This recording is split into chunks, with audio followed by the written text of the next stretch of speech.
एक नेताजी चंपारण आए थे और उन्होंने कुल मिला के खोज के मुझ पर इल्ज़ाम लगाया था कि मैंने छावनी आरओबी का अलाइनमेंट बदल दिया।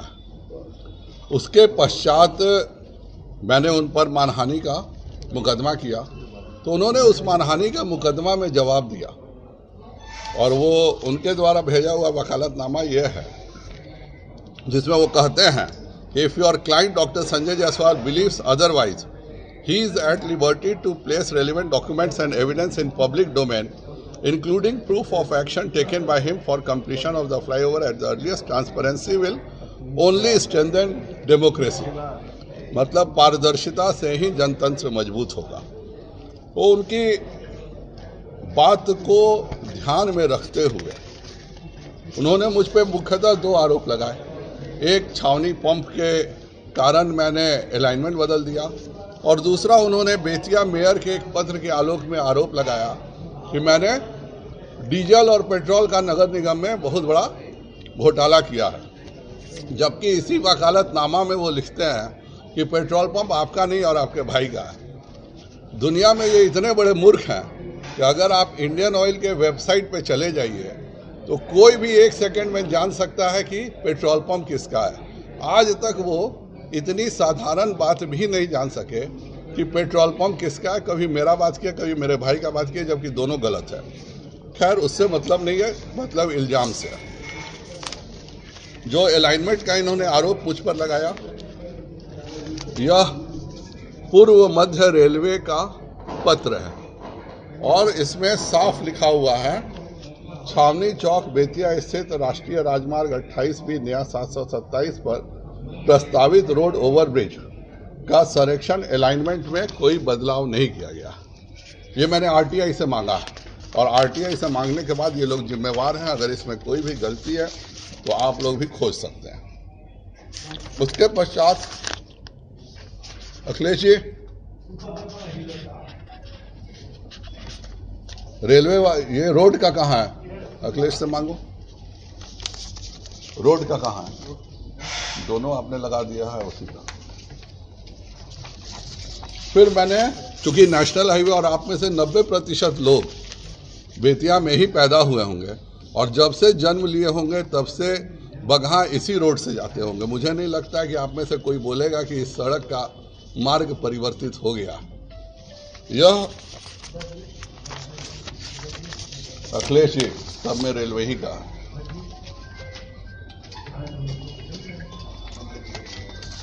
यह रोड का भी एनएच से मैंने लिया है।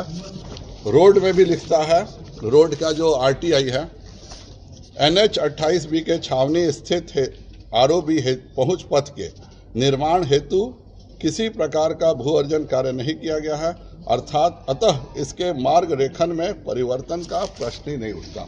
ये नेशनल हाईवे का भी रिपोर्ट है। इसका रिपोर्ट तो ये सरासर बताता है कि उनका अलाइनमेंट का रिपोर्ट झूठा है।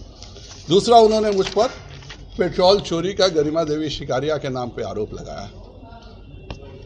परसों माननीय वार्ड पार्षद रोहित शिकारिया मेरे घर आए थे और घर आकर के मुझको सफाई दे रहे थे कि मैंने इस तरह का कोई पत्र नहीं दिया, ये आफाक अहमद ने दिया। हमने कहा कि ये कोई मुद्दा नहीं है। मुद्दा यह है कि इस देश में कहीं कोई भ्रष्टाचार हुआ है। अगर उस पेट्रोल पंप ने कोई भ्रष्टाचार किया है तो वह बात सार्वजनिक होनी चाहिए।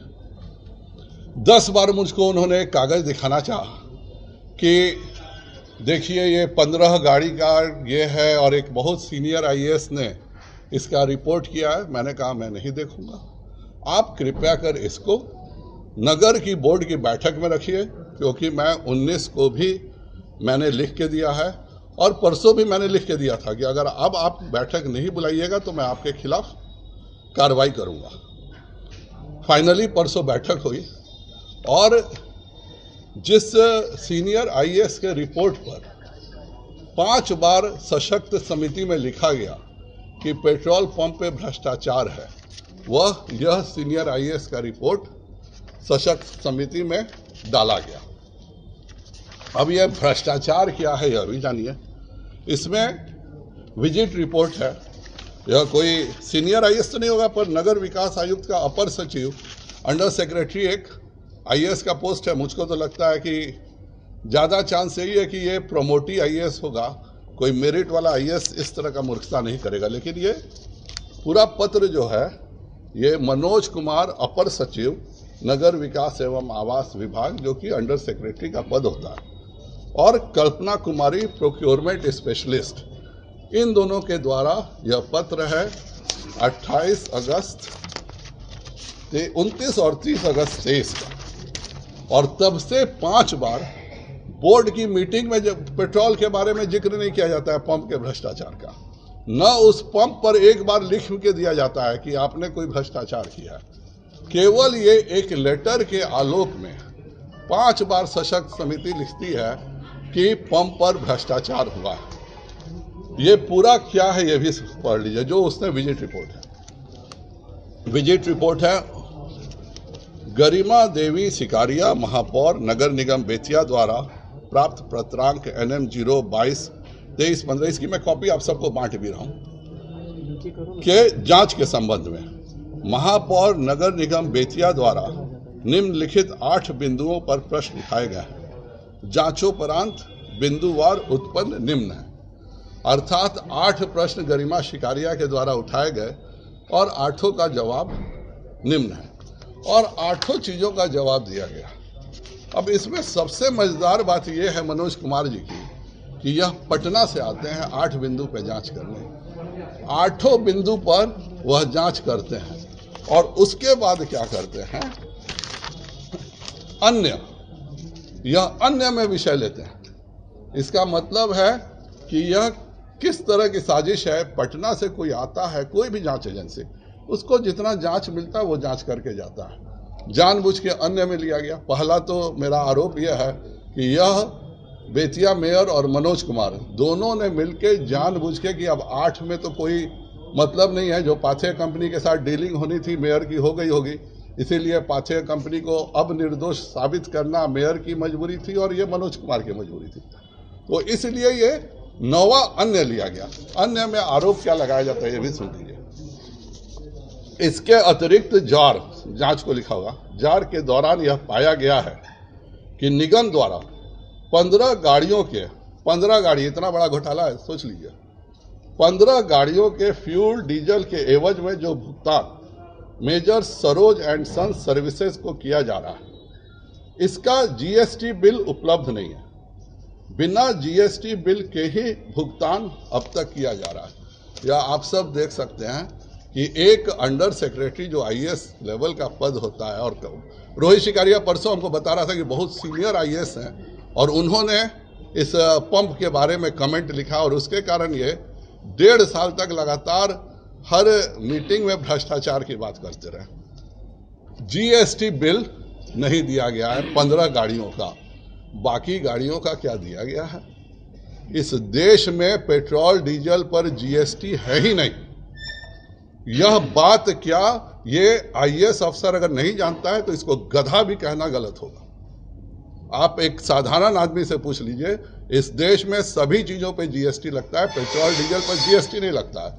और ये जो भी हो, मनोज कुमार अवर सचिव आईएएस हो, चाहे प्रमोटिंग हो, चाहे जैसे भी हो, रोहित शिकारिया परसों आया था तो वही बता रहा था कि बहुत सीनियर आईएएस अफसर हैं और उनके शिकायत पर हमने 5 बार सशक्त समिति में ये लिखा है कि पेट्रोल पंप पे भ्रष्टाचार है। इस मनोज कुमार तथा कथित रोहित शिकारिया जो परसों बताया आईएएस के हिसाब से, आईएएस को गधा कहना भी गलत होगा क्योंकि इससे गधे की समाज की बेइज्जती होती है। इस देश में लगातार इसकी चर्चा है कि डीजल और पेट्रोल को जीएसटी में लाया जाए। हर आदमी जानता है कि डीजल और पेट्रोल इस देश में जीएसटी के दायरे में नहीं है। और तब 8 विषय जो गरिमा जी ने कहा था, उसके अलावा इसको 9वां विषय अन्य में जोड़ना। अन्य में कोई कहानी नहीं मिला तो यह बताना कि 15 ठो गाड़ी का डीजल का जीएसटी बिल नहीं है और जीएसटी बिल नहीं है, यह गलत हो रहा है।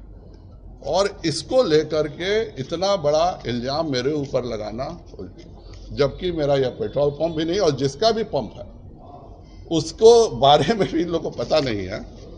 इस पर जाहिर बात है कि जिसने मुझ पर यह इल्जाम लगाया था पेट्रोल चोरी का, उन्होंने खुद अपने वकालतनामा में लिखा है ट्रांसपेरेंसी के लिए, रोहित शिकारिया ने बोला कि ये आफाक अहमद ने ये सब कागज दिया है, तो मैं अपने सारे सबूत आफाक अहमद को दे रहा हूँ। मुझको विश्वास है कि मेरा कागज भी वो आगे देंगे, और मैं अभी भी कह रहा हूँ कि मेरे से वह माफ़ी मांग ले, नहीं तो मैं 132 करोड़ 24 लाख का मानहानि का मुकदमा भी करूँगा।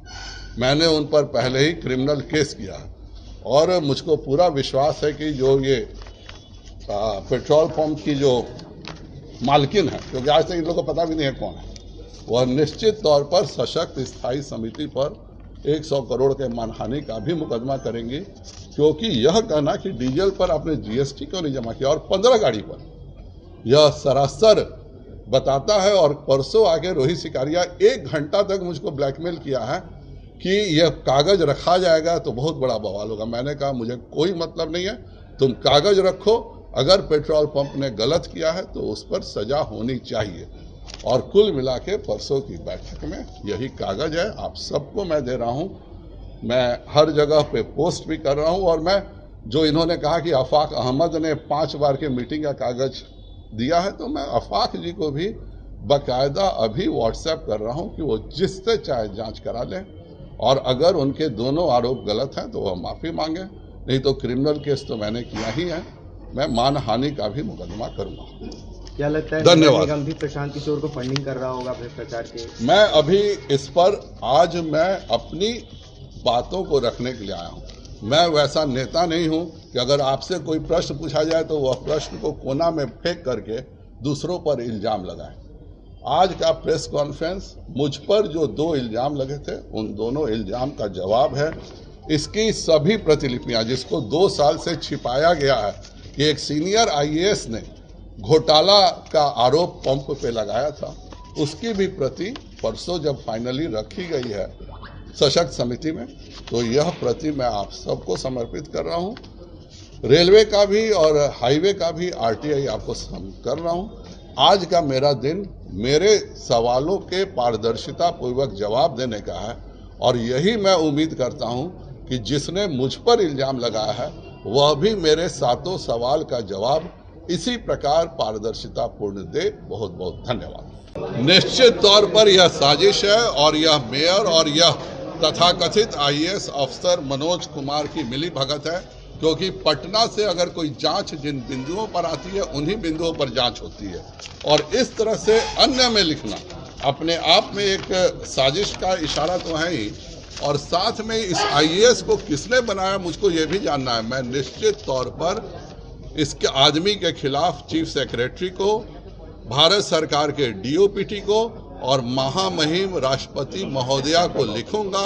आईएएस लोग का एक मिड टर्म कैरियर प्रोग्राम होता है जिसको एमटीसीपी कहते हैं लाल बहादुर शास्त्री एकेडमी में, परंतु इस अफसर को उस मिड टर्म कैरियर प्रोग्राम में नहीं जाना चाहिए। लाल बहादुर शास्त्री एकेडमी में निश्चित तौर पर वहाँ के चपरासियों के लिए भी ट्रेनिंग का प्रोग्राम होता होगा। इस अफसर को जाके पहले एलवी एकेडमी में चपरासी के साथ बैठकर ट्रेनिंग देना चाहिए, क्योंकि जिस व्यक्ति को ये पता नहीं है कि पेट्रोल और डीजल जीएसटी में आता है कि नहीं, वह कितना बड़ा घोटाला और इसी तरह से किसी मेयर के साथ मिलकर पैसा वसूली का धंधा करता होगा, क्योंकि शिकायत पूरा पाथेय कंपनी पर है। पाथेय कंपनी सारा कुछ ठीक हो गया, एकदम एक भी आरोप पाथेय पर नहीं है इन दोनों के मर्जी से। तो क्या ये सिंपल मामला नहीं है कि पहले आपने पाथेय पे आरोप लगाया, फिर डील पक्की हो गई, डील का सब कुछ सेटल हो गया, तो सेटल हो गया तो पाथेय के सारे आरोप का गायब हो गए, और उसके बदले एक नया आरोप आपने खड़ा करके 1.5 साल से बार बार सशक्त समिति में यह चिट्ठी छुपा के नाटक कर रही है। यह निश्चित तौर पर यह अफसर और बेतिया मेयर के भ्रष्टाचार के चरम का उदाहरण है।